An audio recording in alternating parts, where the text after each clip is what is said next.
Hi, welcome to Salt City Knits podcast. I'm Emily, and this is a podcast all about my making life. I'm excited to have you with me here today.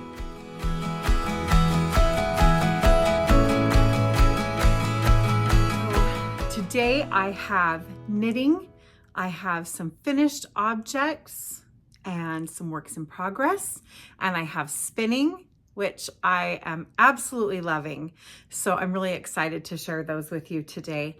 But first, just a reminder that you can find me on Ravelry and on Instagram as Salt City Knits. And you can find my patterns on Ravelry and also at yarnberry.com. And all that information is listed down below.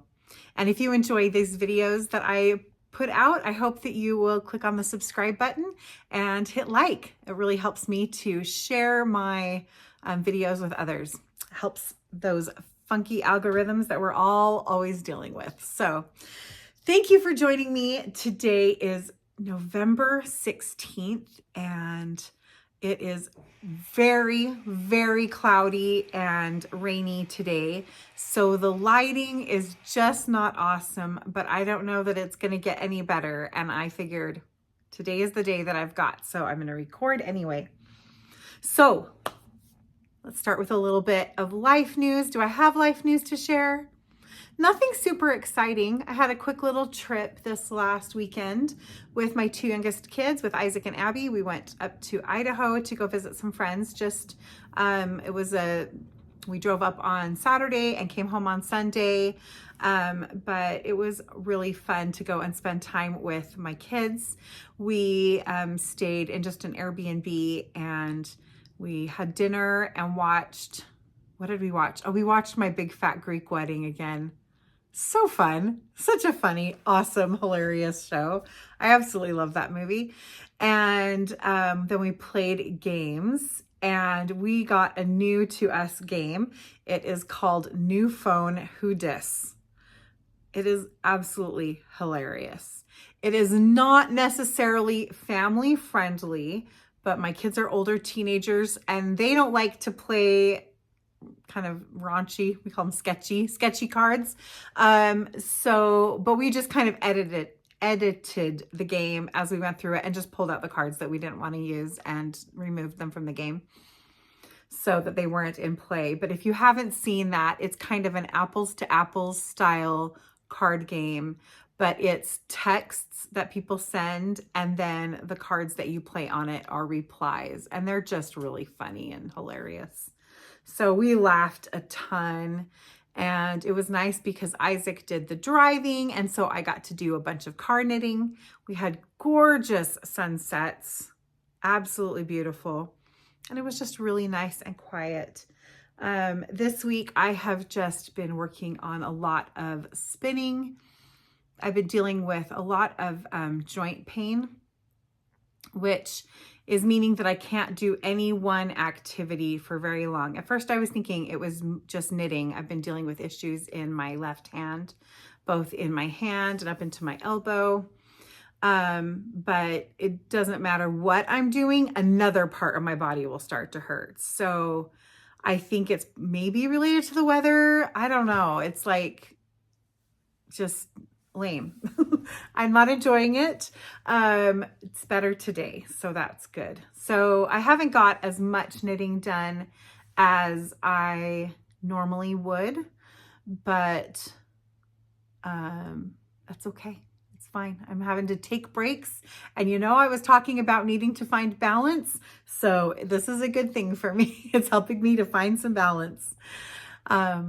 Let's see what else. I also got to watch my grandson last night for just a couple hours while my daughter and her husband went and did some Christmas shopping. And he was just so cute and fun. I just absolutely love spending time with him.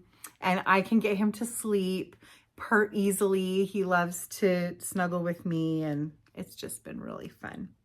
So let's talk knitting. Let's talk projects and what I've got going on. Let's see. I'm going to start with finished objects. So I have mentioned before, several episodes back, I shared a Musselburgh hat that I had knit using Scottish lamb's wool. The yarn is called Kinross 4-ply. And I have made another Musselburgh hat using that same yarn base.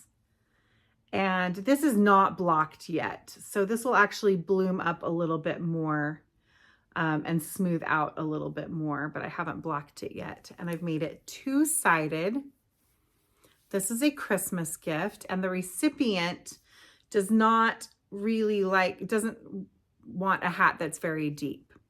And so it's enough that it could be cuffed just a little bit, but I've knit it to a depth that is primarily meant to be worn beanie style, as opposed to with any slouch in it.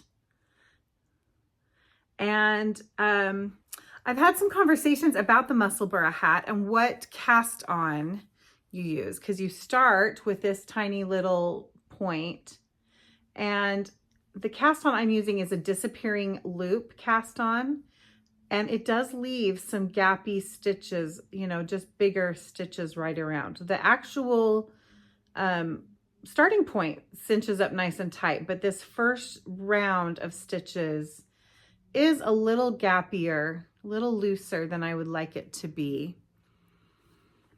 So I'm wondering, another friend of mine just casts on, and I think she knits back one row. No, I don't know. Maybe, I think she just joins it to work in the round and then cinches it up and closes it with kind of like a whip stitch and then closes it tight. The bind off point looks nice and tidy. So I feel like I might be able to get a tidier look just by doing that little trick of cinching it up with stitches at the end. Because what I have happening is it's not the whole, like I said, but it's that first row, those stitches that are the bigger ones. And I think that method might get those stitches to be more even so that you could just cinch it up. But Musselburgh is by Ysolda Teague. I think everybody has seen this pattern. It's everywhere. And there's other patterns out there that are similar, where they're a two-sided, basically two hats joined in the middle, and you just poke one up inside the other. And so there are some where you knit from the bottom, you do like a provisional cast on and you knit this direction, and then you pick up stitches and you knit that direction. So there's a few different patterns like this, but this one's Ysolda Teague's Musselburgh. And I used, like I said, Kinross 4-ply, which is 100% Scottish lamb's wool. And this color is called Mustard. And this is called Firth, this kind of denim-y blue. Come on, go ahead and focus. Anytime now. There we go. I really love this color combination, and the recipient will really appreciate these colors together. The yarn is really, it doesn't have a lot of spring in it when you're first knitting with it. But as soon as you wash it and block it, it adds that spring back in. And it's soft, but still woolly. I don't know, it's just lovely. It really is so nice. Our knitting group has been putting together, like going in on group orders to save from shipping. And I have more colors coming of this one. So I'm really enjoying it. I really love this yarn. So that is my first finished object. Okay. I feel like I forgot to grab something. I'll do my other finished object and then I will go grab that. My second one is also a Christmas gift. And I love this so much. It is this beautiful bow that is going to be a hair bow. So the only thing that's not finished is it's waiting for its clip that's going to go in it. My youngest daughter, Abby, has amazing, thick, wavy hair. Here, I'll insert a picture from our family pictures. This is Abby with my grandson. And so you can see her hair. And so I thought it would be fun. She loves these big, crazy bows. And I thought she would enjoy something like this. So I knit this with 2 strands of lace silk mohair blend held together. And this pattern is called December Bow, and it is by Petite Knit. And of course, I will have links to everything below. So I asked some friends, does anybody have mohair scraps or leftovers they would be willing to share? And of course, my lovely sister, Deborah, had a box of mohair scraps. Of course she did. And of course it was labeled mohair scraps and it was perfectly organized. That's Deborah. I love it. And she let me use these. So I used this color and this one held together for that. And I think I'm going to do another one out of these 2 held together. So super fun. The December Bow pattern, I think, calls for a DK weight. But even though this is lace weight, mohair blooms up so much that it kind of can be knit at such a wide range of gauges because that fuzz just fills in the gaps, if that makes sense. I would not want to knit this at any tighter of a gauge because it allows me to do that cinching in that gives it that lovely bow shape. In addition, gauge is not very important for this. But I did use the recommended needle size to make this. And I will be making a couple more of these at least one more for Abby and then probably a couple more for some other gift giving. But isn't that just fun? It's so fun. It's very, very, very simple. And she includes really nice diagrams to show you how to assemble it into the bow, how to sew it. You do stitch it into its shape, but it's very simple. And so you're just knitting this one big piece and then you're knitting this center section and then you assemble it all. So that is really fun. Isn't that cute? I think it turned out darling. And it's so light. I mean, it's just like barely there in your hand. It doesn't feel like anything. But that is really fun. So I definitely have more of those coming up for Christmas gifts. All right. Speaking of Christmas gifts, I've got to show you this cute work in progress that I have going on. So this is for a gift for my grandson. And look, the sun just came out. Like bright sun. I'm so surprised. It has been so cloudy all morning. So I am making an adorable little sweater vest for my grandson. And here it is so far. This is Peanut by Tin Can Knits. And it's just such a fun, easy, cute pattern. I am knitting this. It calls for DK weight. I am knitting it with 2 strands of fingering weight held together. So I'm pulling from for each of the colors. So this is my main color. This is Malabrigo Ultimate Socks in the color Oatmeal. I think it's Oatmeal. Let me just double check and make sure. You know what? I didn't grab my... I'm lying. This is not. I totally forgot. That was one of the options I pulled out. This is actually a Yarn Nouveau skein, and I don't have the label, so I'm not sure of the colorway. I will look it up, and if I can find it, I will post it in the notes below, but it's just a beautiful silvery gray. But it's Yarn Nouveau, and it is a 2-ply fingering weight, 80/20 merino nylon blend. And I'm pulling from the inside and the outside of the ball for my 2 skeins. And then my contrast color, also Yarn Nouveau. and this is the contrast color. Also pulling from the inside and the outside of the cake there. And so I'm just working my color work. I'm about a third of the way, well, almost half the way through the chart. And again, this is Peanut by Tin Can Knits, just a little sweater vest, so cute. I'm knitting the size 3 to 6 months. Yeah, 3 to 6 months. And it's working up beautifully. The way I do my color work, the way I manage my yarn is I hold the color that I want to be dominant, which is going to be not the base color, but the contrast color.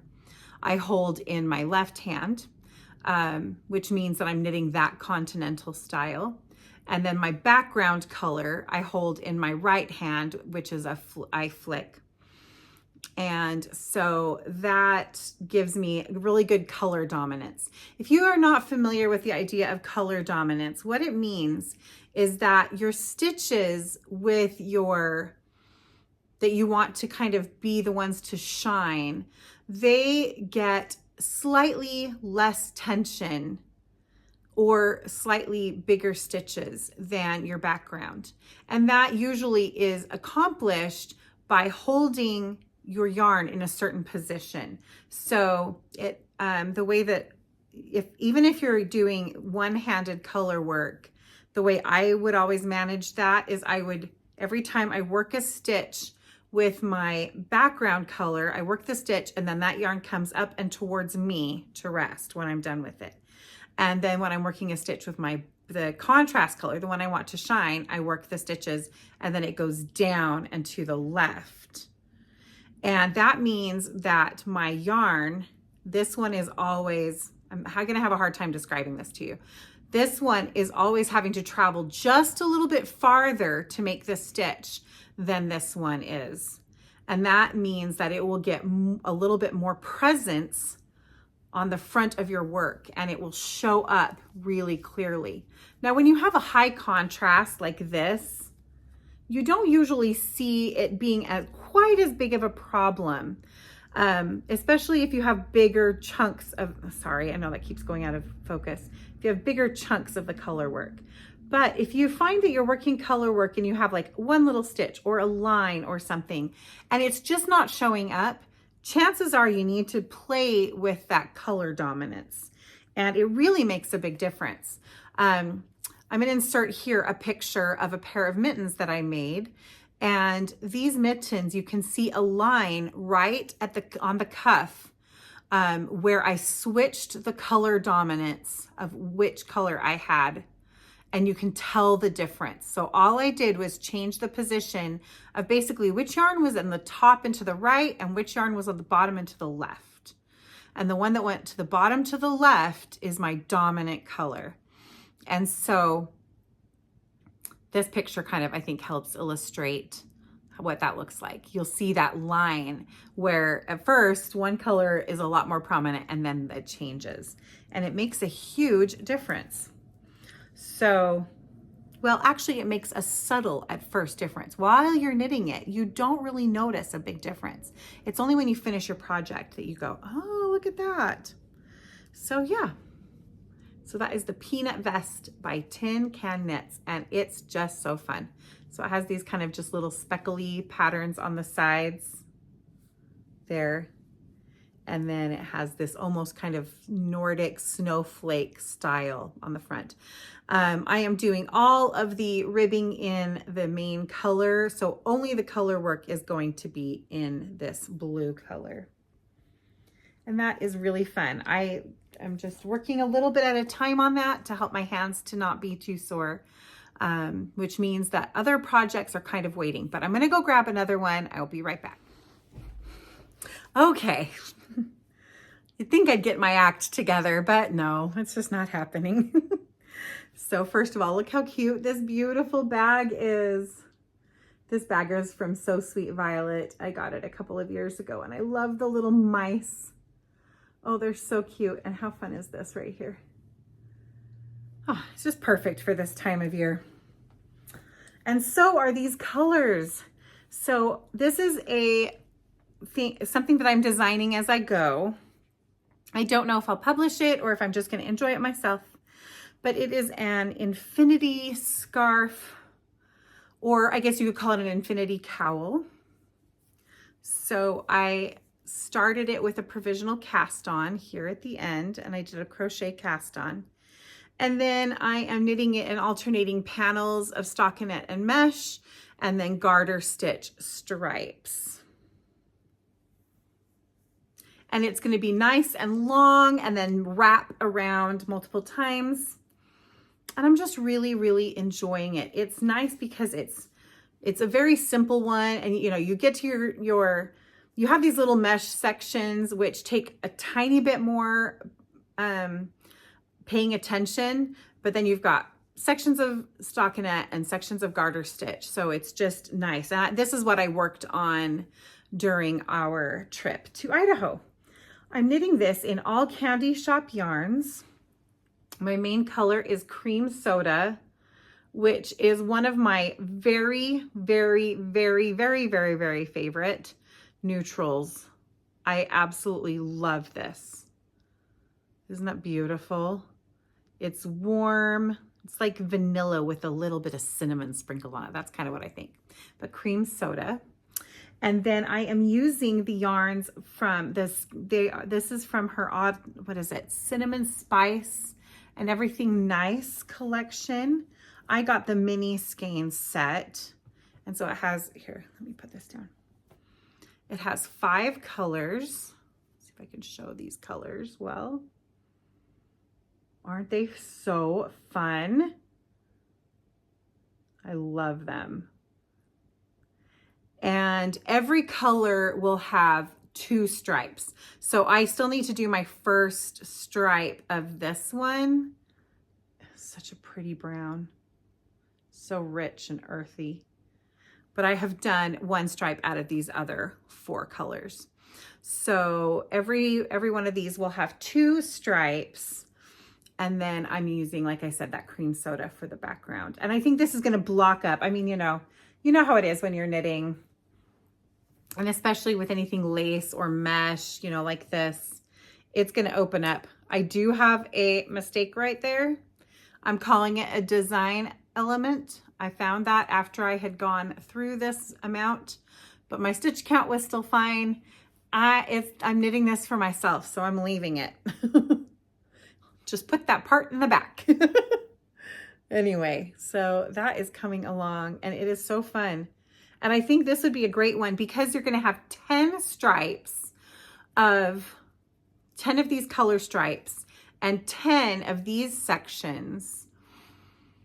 I think this would be a great one to use for just minis in general. You wouldn't have to necessarily do it with the background color. You could do it with just all different colors if you wanted, but I'm really loving it with the background color. So yeah, that one is turning out really fun. I was hoping originally, oh, I need water, hold on. Originally, my thoughts had been that I would finish this so I could wear it Thanksgiving. I don't think that's going to happen because, like I said, my hands, and it's not just my hands, my back, my legs, everything is hurting. So I don't think I'm going to be able to finish it in time, but I'm going to just keep working on it and then I will wear it. I mean, it's not like as soon as we pass Thanksgiving, even though I'm decorating for Christmas, my whole wardrobe doesn't morph into red and green, so I can wear whatever I want, right? I think they're beautiful colors. I just think of them as autumnal, and so once Thanksgiving's over, it's winter, right? But it's turning out really nicely. It has a garter edge that I think will block out really nicely too. So yeah, I've got that project going and really enjoying that. I love working with this yarn. The colors are so beautiful. The base is so lovely. This is her Simple Syrup base, I think.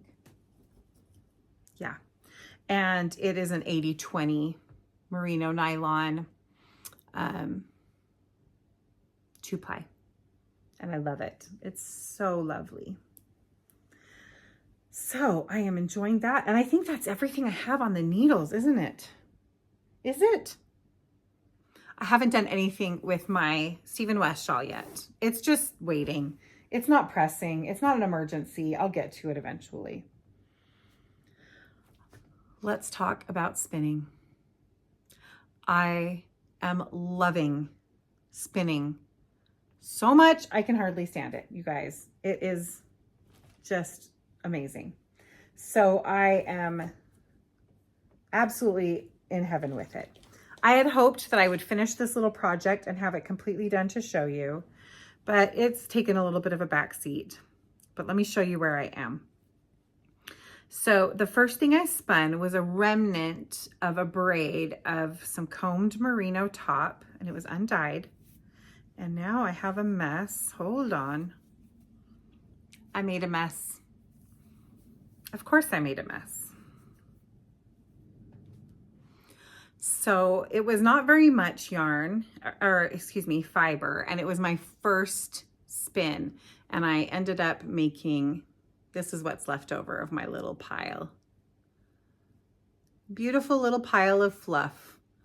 And it's thick and thin, overspun and underspun, and, you know, kind of a mess, but I love it. And I'm so proud of it, regardless of its imperfections. And so I decided, and so I'll have to look and see who it was. Somebody commented and recommended that I make an ornament out of my first yarn so that I would have something that I could keep to remind myself. And I loved that idea. So if that was you, thank you. It was a brilliant idea. So I have made these stars. Now these stars are not blocked and they definitely need it. But this is the first one. So I know it looks really kind of very silly right now. It's a ridiculous, but it will block out very nice. And then here's the little one.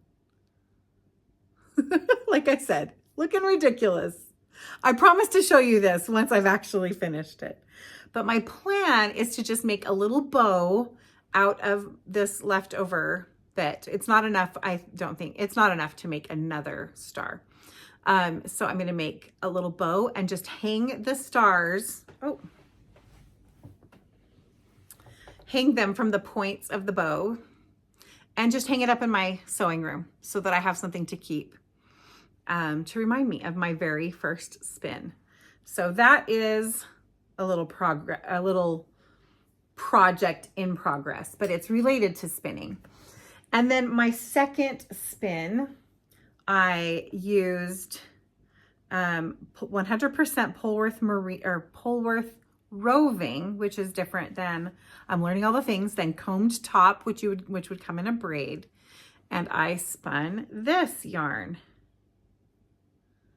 Again, it's thick and thin, it's overspun and underspun in places, but it's a whole skein of yarn.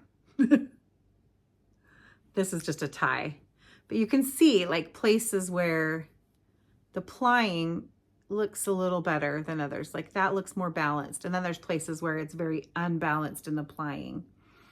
There's quite a lot of vegetable matter in this fiber.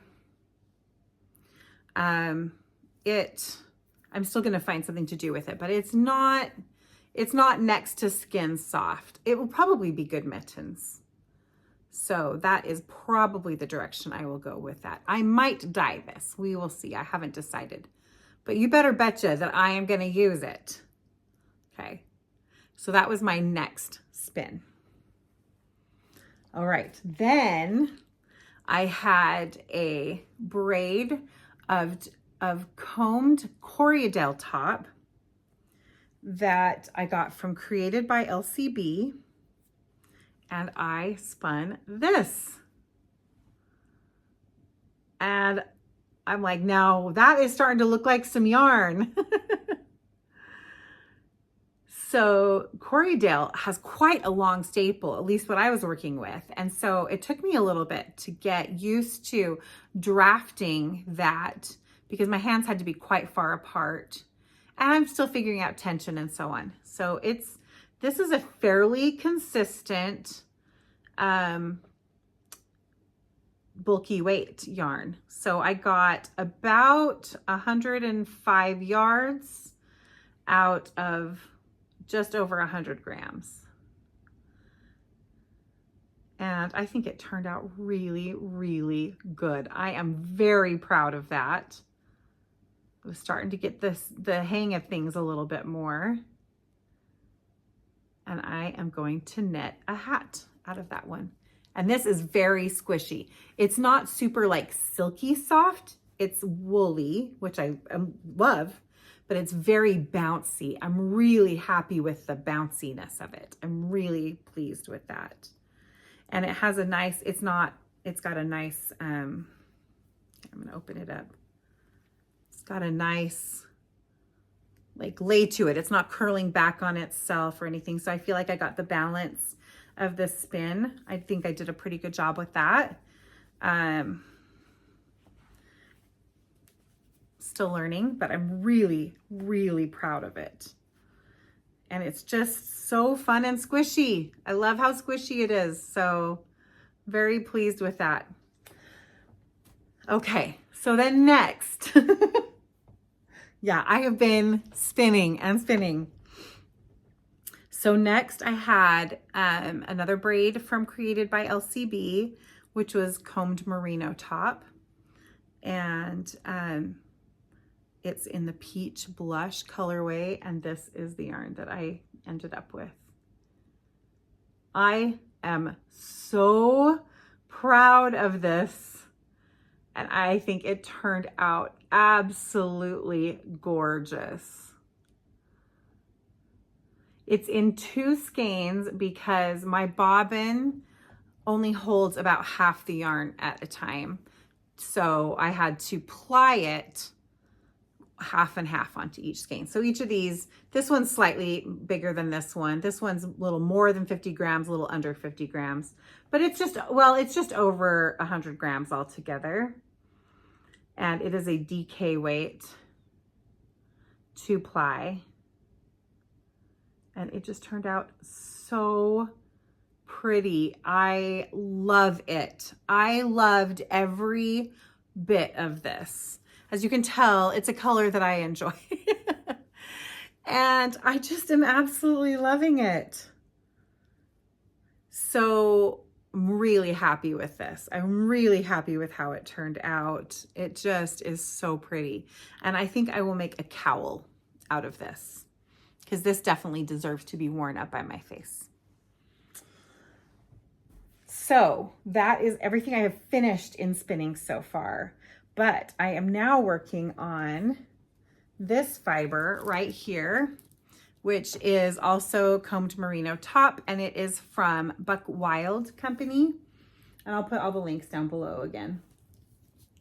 I have taken each braid, when I've done this, for those last 3 that I've been working from a braid, I have been splitting the braids in half lengthwise and then separating each of those halves into 3 sections.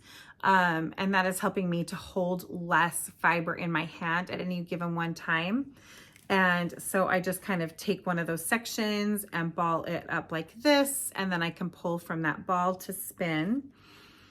And this is my first bobbin. And I am very pleased with how it is turning out.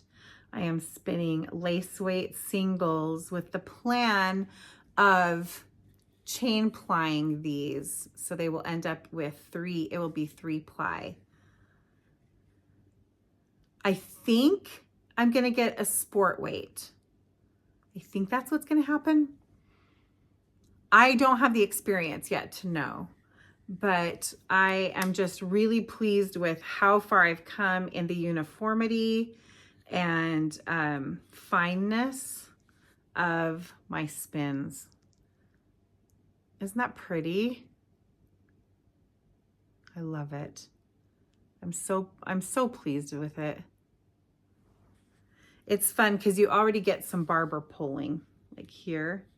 So when you go from one section of colored fiber into the next, you you know, you're usually pulling, like the fibers are drawing from one side of your braid and then they kind of move across, then they move back, you know, back and forth like this as you're spinning it off. And as I'm going that way, the transitions from one color into the next will give you a little bit of barber pulling there in the singles.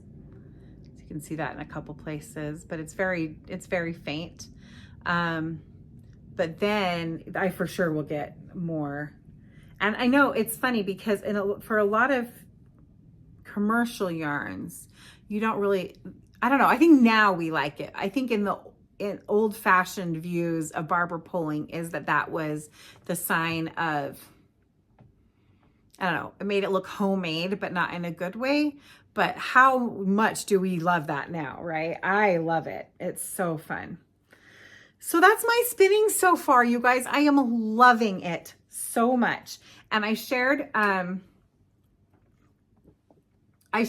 my story of how I ended up getting my wheel. And what is interesting is I am now getting an electronic wheel too, an e-spinner that is being given to me for free. Somebody else that I know, an awesome friend, the one that we were visiting in Idaho, she is also a spinner, and she has multiple wheels. She has a Louette and she has an antique wheel, and then she has this e-spinner. And I was talking about how originally I had been looking at e-spinners because I wasn't sure. I don't know. I don't know why I was originally looking at them. I was thinking maybe less money, or maybe it would be easier to learn. But I had decided that that's not what I wanted to do for my first wheel. I really wanted that to be kind of another option. And she said, I have one. I never ever use it. And it was given to her for free as well. And she is passing it on to me very graciously. And this weekend I'll get that wheel. So I mean that spinner. So I will have two. I just am blown away. I'm not quite sure. I feel like there's something here for me, my friends. Feel like all these doors are opening for me to learn this and do more with spinning. And so I am happy to dig in. I'm happy to dig in. Not only that, but my friend Mandy gave me a whole stack of spinning books. So it's my thing. It's my thing, you guys. I mean, knitting has been my thing forever. So it's only natural that this should also become my thing. But isn't it pretty? It's so intensely satisfying and tactile and rhythmic. It's just amazing. And my whole family is like, I love the sound of the spinning wheel. Everybody loves it. It's kind of like everybody in the house just kind of goes, ah. I don't know. It's so great. It's so great. Well, that is all from me for now. Next week, I will be hosting Thanksgiving at my house, and it will be lovely.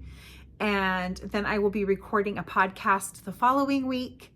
And then I will be diving into Vlogmas. So that will be coming up for December. And so those are my plans for recording for the rest of the year. And I can't believe we're already saying for the rest of the year or starting to plan things for next year. It's just crazy to me. Crazy to me that this is where we are. But yeah, I'm looking forward to Vlogmas. And there will be, I'm sure, knitting. There will for sure be spinning. There will be other fun making and traditions that we do in our family, and some chatting, and we'll just spend some time together. I forgot to mention, I am wearing my Dixie Creek shawl today. I just think she's so pretty. I always feel so, like, I don't know, classy and just feminine when I wear this one. So fun. So yeah, I forgot to mention that earlier, but I think that is everything from me, and I hope you all have such a wonderful time. If you are in the US, I hope you have a wonderful Thanksgiving next week, and for everybody else, thank you so much. so much for joining me. Enjoy the rest of your November. I'll talk to you before November is over, but enjoy it and have so much fun with all of your making. And I'll talk to you soon. Bye-bye.